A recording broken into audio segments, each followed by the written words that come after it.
Wow. Feels so good to be back in Northern California. Back where I started. Fresh air, big gold, tall green trees. Yeah, it's nice. It is fantastic. Let's do this. Let's see. Redwoods when we get back going. Everyone at C9 is some sort of character, and this is the origin story of my character. As a kid, I definitely felt like I had like a different, that my roots were different than all the kids around me because I'd just lived in suburbia life all their life, and when growing up, the closest neighbors were quite far away, and so Dirt roads, riding big wheels, playing in the dirt with my sister. We had a dog. Was that Fuzzy? Her dog's name was Fuzzy. That was Fuzzy. She had puppies. Oh my God, yeah. So my first true love of my life, she knew how to delicately take a peanut butter jelly sandwich out of my hand without biting my fingers. It just feels so good to be sitting here, I can't tell you. It was a lot of fun. Totally enjoyed it. And it was interesting to pull into Redwood Grove, particularly because that gave us the preceding 5 years of Jack's life. It's probably the same sign from when I was a kid. Oh yeah, no question about it. There's definitely like a nostalgic smell of the trees. Oh yeah, it smells wonderful. And the boonies. The boonies, and I remember for an entire summer, I set up a tent in the backyard and I lived in the tent. Yep. Built forts in the yard. And my friends thought it was so damn cool because they could just like show up anytime and visit. I'd be like in my tent. And when we were younger, we didn't have this bath at all. It was, you ran around in the dirt. Like how the sky is covered. This is exactly like where I grew up. Yep, we had our own redwood groves. It was such an amazing like early childhood to grow up in Boulder Creek, which is in Santa Cruz Mountains. It's kind of hard to describe when you grew up in a house completely surrounded like by redwoods is like, but these things are huge. They're as high as skyscrapers. They're massively large. And my house was like in the middle of a massive grove of them. I think like when I was a kid, like I was still like, my physical sports were my primary interest up until I think Nintendo. I can remember really early you trying to get me to play your games. You love Tetris. I remember that. Oh, I love Tetris. As the Game Boy? As a Game Boy. Which reminds me, I have to replace my Game Boy. It has died. There's actually a Tetris online game right now where you compete against other people. This is the kind of tree we had in our backyard. Yeah. I feel like they were twice as thick. Yeah, they were. And I remember as a little kid just jumping up all around them. And like some of them, there were a couple of stumps. Yeah, we had there had been some first growth logging. I spent a lot of time playing on that stump because it was like my fort. Yeah, it was a cool place. And in fact, it had been burned out in the center so you could get inside it, the stump. And that forest was like mine. Your mom and I bought it in 1972 when it came back up on the market. Right, the year I was born. You were born. You got conceived in that. TMI. All right, Pops, let's go to our old house. Curious to see. This is pretty nutty to be cruising around this area right now. Dad, you remember we had a paper route around this area. Oh yes. And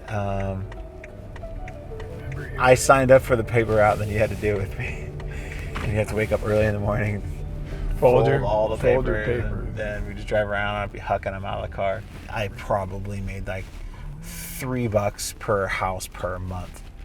It was actually nutty. And whoa, that house has been completely redone. My guess is that he finally passed away. Oh, this woman is the owner of our old house. Yes, she is. That's our old mailbox. Yeah. In fact, that's the mailbox that Mom painted. Isn't that wild? This is so cool. Utterly But the rusted tree, out. oh, the tree was, we planted that tree. Both those trees, they were so Yeah, small. we did.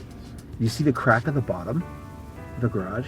It's Yeah. still damaged from when my cousin drove the motorcycle into that garage. It's still it's the same door. Remember Nicole? We called Nicole the bushwhacker Yes. because she liked to run into the bush as she was parking. Yeah. So we'd hear the car just rubbing against the bush coming home. You have your phone on you? Yeah. Right. I want to take a picture. I want to get a selfie because this is really cool.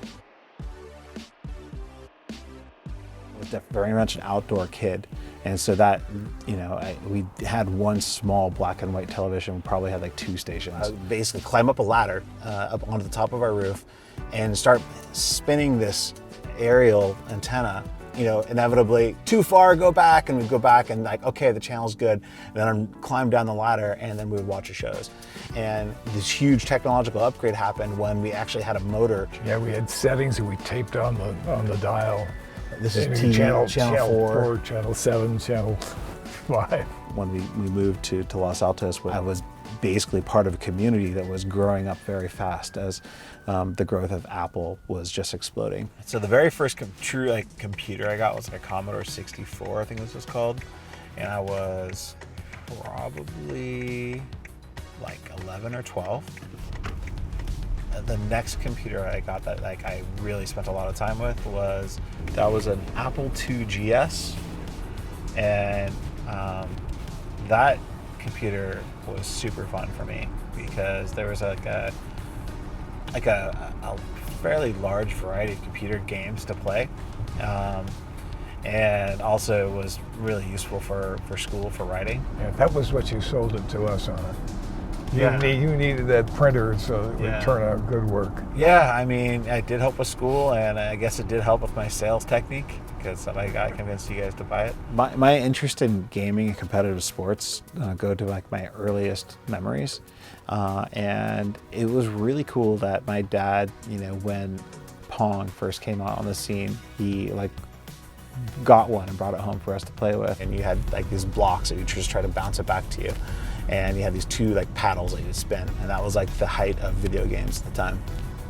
And I thought it was amazing. So he was always very interested in seeing what things challenged me, got me excited, and gave me the opportunity to get involved in various competitive sports and really encouraged, you know, my passion to do these things. I wonder if they still have an arcade in there. This is where the NorCal hard Street Fighter 2 guys went. Really? All right, here, Dad, come here. I'll take a picture of us. So this is Golfland, where most of the hours of my youth and money went. Every week, there would be tournaments here. I guess my earliest esports experience before esports really was a thing was watching my friends win tournaments at Street Fighter 2. I would ride my bike here at least twice a week, and I probably spent at least 15 to 20 hours here every week. I am reasonably sure that somewhere in our pile of old weird stuff are Golfland tokens. I wouldn't be surprised. Ah, still exists. Cool.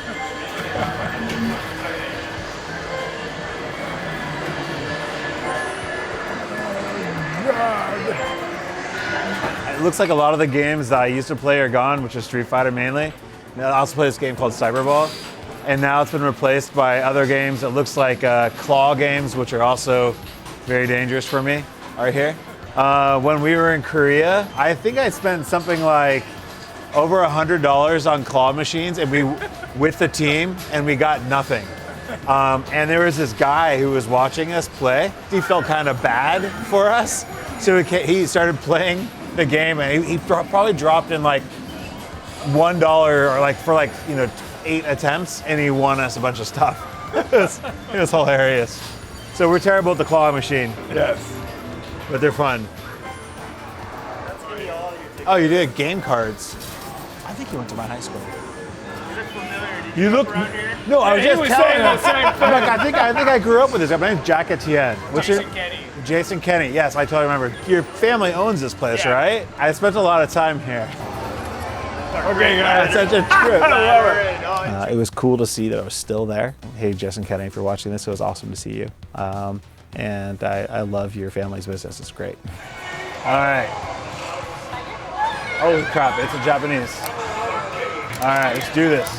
This looks a lot different than the game I played. It's a little more attractive.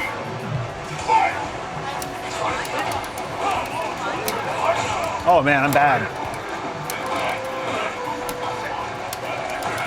This is the same character that I played back in high school. The guy with the hat. No, I'm the guy in the military camo. His name is Guile. Oh, he's wearing a hat. No, that's just that's not a hat. That's his hair. But you know, he played slightly different than the way than when I played. I don't understand why I can't do throws. Oh damn. So I don't know how to throw anyway. It's a big part of my game. It's gone.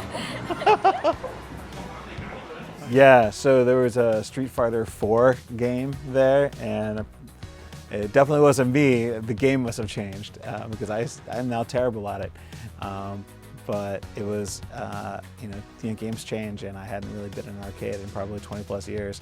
What a treat to actually see Jason. It's actually so. And it was so cool the way it worked. Yeah, because I looked at him and he looks at me, and like there's recognition there, but I'm like, wait, how do I know this guy?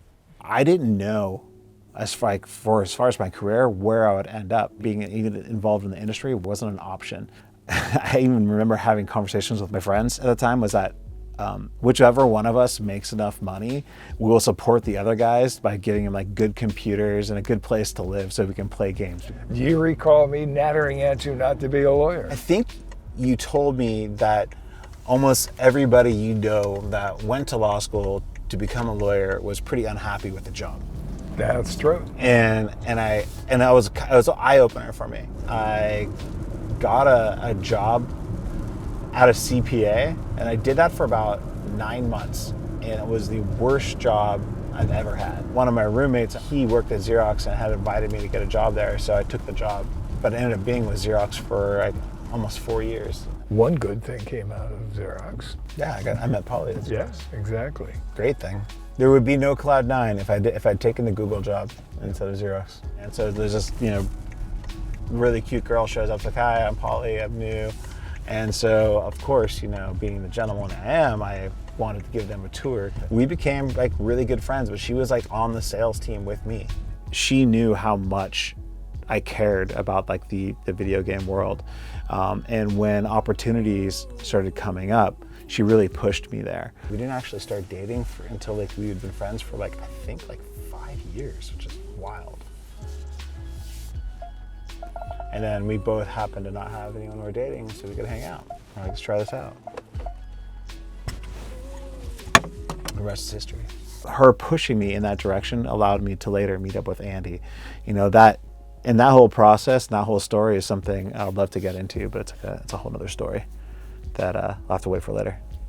The trip up north was really personally rewarding.